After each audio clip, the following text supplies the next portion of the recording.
Get your fat ass back here.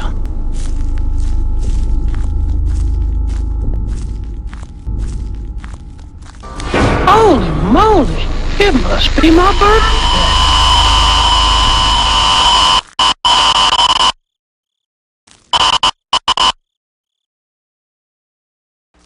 Born out of urban myths like Bigfoot and internet forums like 4chan, the Slender Man has become an icon for creepypastas in general, being one of the most popular in recent years. And if you're one of the 3 people who don't know who Slender Man is yet, welcome to the internet. I'll be your tour guide while this totally hot assistant of mine friend-zones you. In all seriousness, though, you can just Google him. This guy is not hard to find at all. There's like 500 videos of Slenderman all over the place. You done? Good. Let's get on with the review then.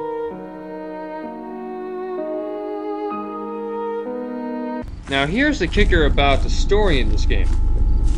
There is none.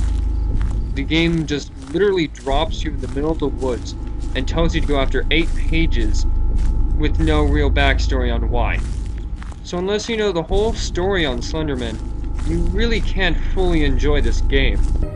Fortunately, the in-game menu has a few links to Wikipedia pages, YouTube videos, bloggers, all about Slenderman, so you can catch up with it if you read it for a couple of hours. However, I still would have liked to see some full-motion videos or anything really inside the actual game to make it feel more immersive.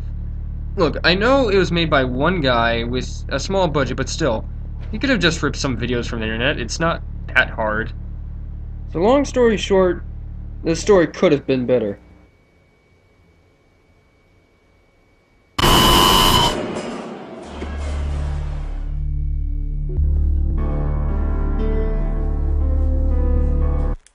If you haven't noticed it by now, you'll see that there are no weapons to carry through this entire game. The closest thing to a weapon you'll get is the flashlight, and even that does nothing because all it does is illuminate your path. You can't exactly kill the Slender Man with a stupid little flashlight. Although I wish you could. Another interesting thing is that the more pages you collect, the more often Slender Man will actually appear.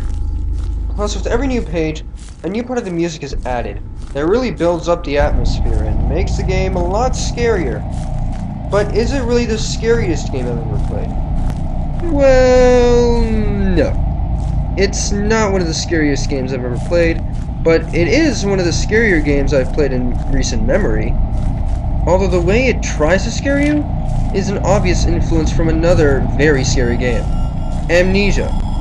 You see, Slenderman tries to scare you in a similar way to Amnesia, with you in a first-person view and you trying to run away from the monster. Although I think Amnesia did it better, since in Slender, all you do is just stare at the monster and he doesn't chase after you. In Amnesia, they chase you the whole time, unless you hide somewhere and they finally give up. So I think Amnesia has the edge in that department.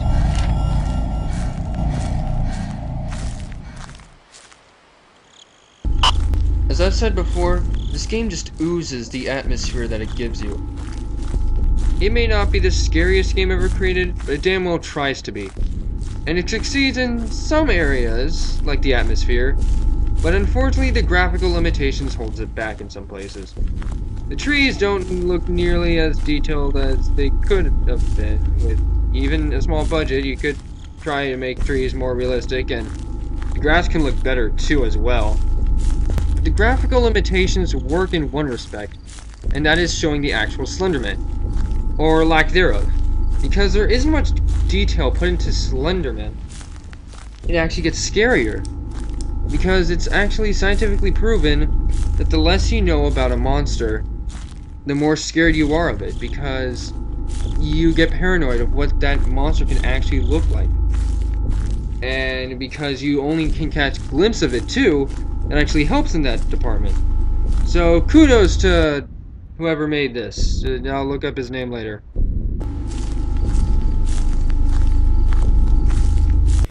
Fake backstory or not, Slender is still a scary game of its own merits. Not because of some stupid creepypasta about some guy in a black suit with no face. For that, the game gets props. However, some things are still holding it back, like the graphical limitations and some of the control issues. Other than that, it's a pretty solid game. Hey, don't interrupt! Back to what I was trying to say, it is a pretty solid game. Oh yeah, and if you do get all 8 pages, you unlock this secret level that's actually pretty interesting. Not gonna spoil what it is, so you can go find it yourselves. But I will say it is worth it. Anyway, Slender gets a 7.5.